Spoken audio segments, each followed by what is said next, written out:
What's happening, guys? This is Ayush. You're watching That Tech, and today in this video we're gonna review the Asus ROG Strix G gaming laptop. So let's get started.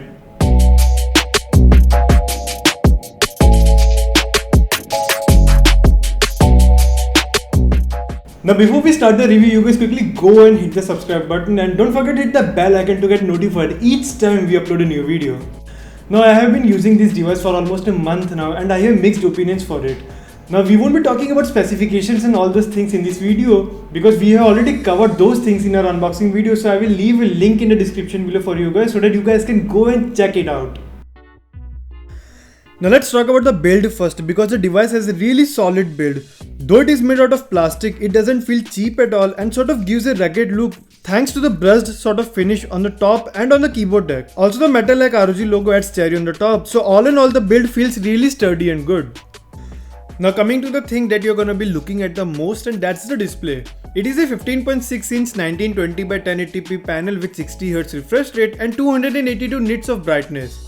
Now this amount of brightness is good for indoors, but if you will use this device outdoors, the visibility will be less due to the lower amount of brightness. Also the display has an anti-glare coating on it which will reduce the reflections of the lights and also will not allow fingerprints or smudges on the display, which is good. The anti-glare coating will also ease on eyes if you will use it for a longer period of time, but on the downside will reduce the sharpness of the display and the colors won't pop that much on the display. So if you are a creative person who mainly does photo and video editing on your machine, straight away this display won't satisfy much of your needs. Coming to the keyboard, it is one of the fantastic keyboards that I have ever used. The key spacing is so good that a person having bigger fingers like me won't even feel the keyboard cramped.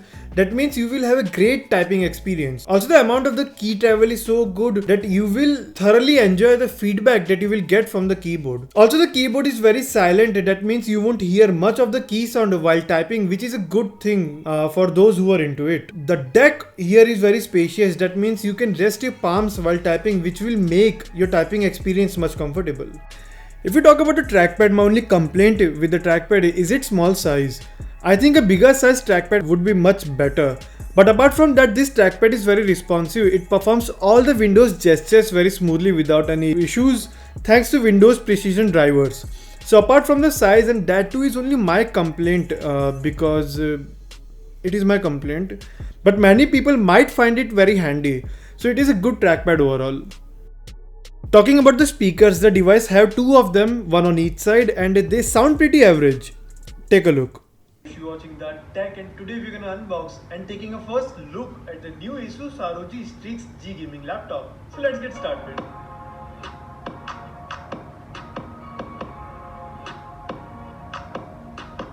Asus has launched this gaming machine in the year 2019 and it was mainly targeted for the budget gaming customer. Also you can do some sort of tweaking with the sound from Asus's Sonic Studio software, which is good. Now coming to the main thing, and that is the performance of the device. The CPU has the maximum frequency of 4.1 GHz and it does take advantage of all that power to perform tasks. The device managed to get a good score of 850 plus in Cinebench, and in Geekbench it scored around 4797 in single core and 15579 in multi-core, which is actually good. In terms of graphics, it is 35% ahead than 1050 Ti, but leaving all those numbers behind, the actual day-to-day performance of the device is uncomplainable. It will sneak its way out to perform all the tasks that you throw at it, like browsing on the web or documentation work or some editing stuff. It can perform all those tasks without any problem. And in terms of gaming also, it won't disappoint you at all. You can check our gaming review for that. I will leave a link of it as well in the description below. The thermals of the device also perform efficiently. It has got two thermal fans which helps in keeping the machine cool even though the CPU is at its maximum peak. Asus has also provided a dedicated key to manually control the fan, which is great, thus giving you some sort of control over the thermals, but you won't be playing around with that very often as the thermals automatically do a better job of keeping the machine cool. The battery on this device is a 48 watt-hour battery, which is like a typical gaming laptop. I somehow managed to get around 3 to 3.5 hours of battery life by keeping the RGBs off, but when I keep them on, I get around 2.5 to 3 hours of usage. And while gaming, don't expect much with the battery life. I barely get around 1.5 to 2 hours of battery life while gaming, so it is sort of hit or miss for me. And if you're going to use this device outside while traveling, you will be constantly jumping to charge the machine. So if you're a traveler, do consider this thing before making a purchase decision.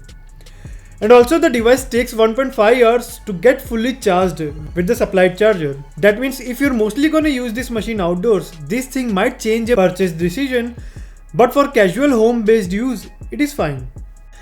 ASUS also took care of ergonomic factors like the visibility of the LED indicators while the lid is closed, and keeping the charging port and other ports on the back, which is good in both ways, aesthetically as well as ergonomically. The hinge of the device is also good. I mean, it gives a confident feel while opening the lid, and is also smooth enough to make the lid open with one finger, which is great. This lid design was used in previous versions of device as well, which means there wasn't any complaint regarding the same, so it might last for a longer period of time without any problems. So if you're looking for a budget gaming machine between 70 to 80,000 rupees, this device is a good option to select from the lot, and it will not disappoint you, that is for sure. So I hope you guys found this video helpful, and if yes, then don't forget to hit the like button and do subscribe our channel for more such content. Also check us out on Instagram, Twitter and Facebook. I will leave all the links in the description below. Till then, this is Ayush signing off. Thank you so much for watching, and I'll see you in the next one. Bye bye now.